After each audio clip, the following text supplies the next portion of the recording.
RP Singh ji आप तैयार हैं? उसके बाद आ रहा हूँ भाटी साहब, आप तैयार हैं? मीटिंग में देखिए बिल्कुल तिरंगे वाला लोगो तैयार है उनका, और उन्होंने जुड़ेगा इंडिया, जीतेगा इंडिया। और अभी से डिबेट्स में भी सारे प्रवक्ता यही कह रहे हैं, वर्ल्ड कप जैसे 75 और 79 में वेस्ट इंडीज़ ने जीता था, 83 में इंडिया ने जीता था, उसी तरह 14 और 19 आपने जीत लिया, 24 में इंडिया की बारी है।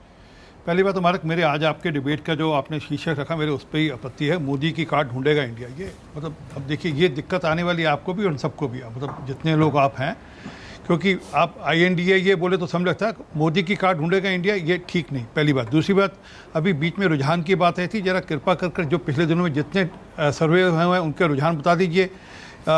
1 और 3 का फ़र्क है मोदी जी का और राहुल गांधी के, या कांग्रेस का और मतलब INDA का और भाजपा का सीटों के मामले में।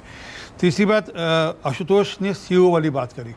आशुतोष जी, शायद आपको जानकारी होगी, खड़गे साहब ऑलरेडी यंग इंडिया में CEO हैं।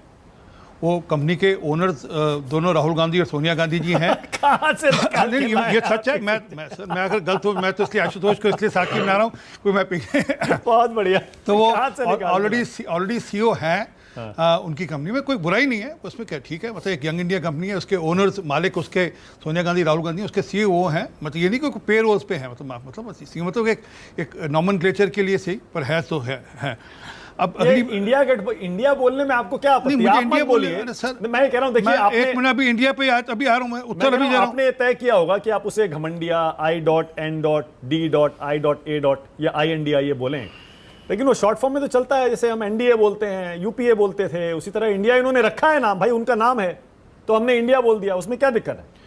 नहीं, मुझे हम ये थोड़े कह रहे हैं हिंदुस्तान या भारत थोड़े कह रहे हैं। आप उसे कुछ भी बोले हैं, आप समझे नहीं। जब अभी चुनाव हारेंगे तो आप क्या बोलेंगे? इंडिया हार गया। ये दिक्कत है। INDA अभी से आदत डालो, जब हार होगी फिर आप नहीं बोलेंगे ना जी। अभी आप कह रहे थे, तो अब तो नाम हो गया उनका, जब हम बोलेंगे इंडिया हार गया तो मतलब सर हिंदुस्तान नहीं हार गया, इनका गठबंधन हार गया। तो यही तो दिक्कत है, यही तो डायकॉटमी है, यही तो अंतर्द्वंद है। ये देश समझ रहा है कि क्या हो रहा है। आप क्या बोलेंगे? इंडिया हार गया। आप मतलब जब ये छत्तीसगढ़ में या मध्य प्रदेश में, राजस्थान में जब चुनाव हारेंगे तो क्या बोलेंगे? इंडिया हार गया। ये ठीक नहीं है। इंडिया गठबंधन हार गया सर, यही दिक्कत कैसे है। बोल देंगे? चलिए, मैं जो मूल बात पे आ रहा हूँ। आपका विषय आज है अर्जुन खड़गे, मल्लिकार्जुन खड़गे जी को लेकर है कि वह संयोजक बनेंगे नहीं बनेंगे। अभी थोड़े दिन पहले लालू यादव जी का बयान आया था कि हम 4 संयोजक बनाएंगे, हम एक नहीं 4 संयोजक बनाएंगे। वो कोई एक पार्ट एक देखेगा, कोई एक पार्ट दक्षिण भारत कोई और देखेगा, उत्तर भारत कोई और देखेगा, ऐसे अलग अलग पार्ट्स के अलग अलग हम संयोजक बनाएंगे। कि उनको भी लगता है कि अगर किसी को संयोजक बना दिया तो कल हमारे लिए तो उसको स्कोप बचेगा ही नहीं। अब मन में क्या चल रहा है मुझे नहीं पता। वो नीतीश कुमार जी को लेकर उन्होंने कहा, या मल्लिकार्जुन खड़गे जी को लेकर कह रहे हैं।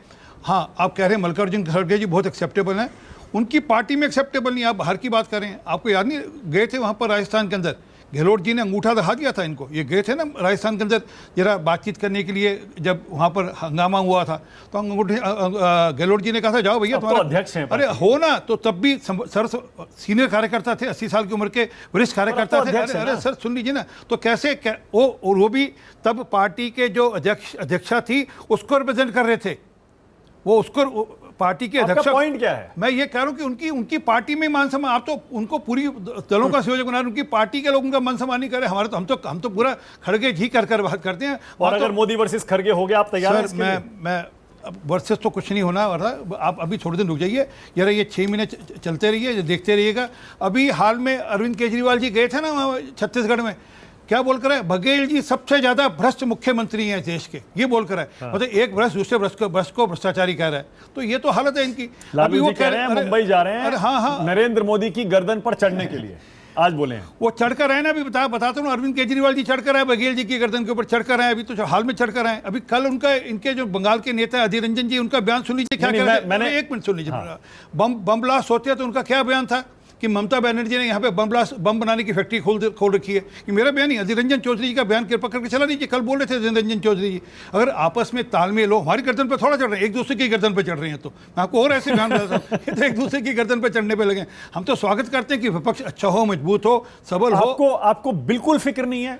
तिरंगे का लोगो आ रहा है, कोऑर्डिनेशन कमेटी एकदम लगभग माना जा रहा है कि तय हो जाएगी, संयोजक बन जाएगा, सचिवालय बन जाएगा, सीटों के बंटवारे पर बातचीत कह रहे हैं कि पर्दे के पीछे आगे बढ़ रही है। आपको कोई फिक्र नहीं है? जबकि सर्वे जो आप रुझान कह रहे थे, आरपी सिंह जी, सर्वे में अब जो लेटेस्ट सर्वे है वो कह रहा है एनडीए की सीटें 300 के आसपास आ सकती हैं, 306, और वोट परसेंटेज में 43 आपके हैं, 41 उनके हैं।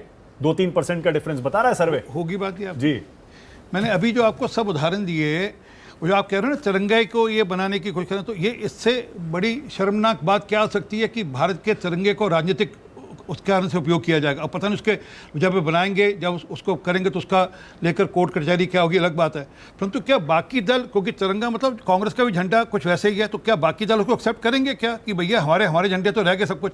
क्या ममता बनर्जी एक्सेप्ट करेंगी? क्या लालू यादव एक्सेप्ट करेंगे? क्या नहीं करेंगे? एक आखिरी बात और सिर्फ ये मैं एक उदाहरण के लिए मान भी लूँ कि गठबंधन हो गया, क्या होगा? अभी हाल में उनका कहा गया, मेरा बयान नहीं, इन्हीं लोगों का बयान है कि ममता बनर्जी हमारे प्रधानमंत्री, हमारे यहाँ कई सारे प्रधानमंत्री हो सकते हैं, ऐसा कहा गया। ममता बनर्जी, राहुल गांधी, अरविंद केजरीवाल, नीतीश कुमार, शरद पवार।